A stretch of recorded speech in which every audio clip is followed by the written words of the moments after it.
Teacher ആരല്ലേ നോക്കി നിൽക്കുവാണോ? ആ വല്ല ഓട്ടവും വരാമെന്ന് നോക്കി നിൽക്കുക. ടീച്ചർ ഈ റോഡിൽ കൂടെ ഓട്ടോ ഒന്നും വരത്തില്ല, ചുമ്മാ നിൽക്കാവുന്നേ ഉള്ളൂ. ആണോ?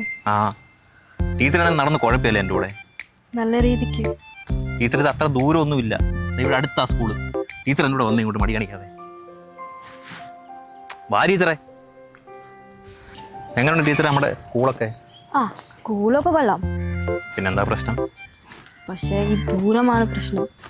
ഓ അതാണോ പ്രശ്നം? അതെ അതെ. ടീച്ചറെ ഞാനെന്ന് ഇവിടെ പിന്നെ 5 മണിക്ക് എഴുന്നേക്കും. ആഹാ. നേരത്തേക്കൊന്നും അമ്പലത്തിൽ പോകുമായിരുന്നു. അപ്പൊ ഇപ്പൊ പോവാറില്ലേ? ഇപ്പം അങ്ങനെ പോകാറട്ടെ ടീച്ചറെ. അതല്ലല്ലോ ഇപ്പം നമ്മൾ സംസാരിച്ചേ. ടീച്ചറെ ഞാൻ ഈ 5 മണിക്ക് എഴുന്നേറ്റിട്ട് വ്യായാമം കഴിഞ്ഞ് പത്രവും വായിച്ചു വരുമ്പോഴത്തേന് സമയം 7 മണിയാവും. പിന്നെ ഒരു കുളിയും കഴിഞ്ഞ് ആഹാരം കഴിച്ചിട്ട് നേരെ ഇറങ്ങും. എങ്ങോട്ടാ? എങ്ങോട്ടാ? ടീച്ചറെ സ്കൂളിലോട്ട്.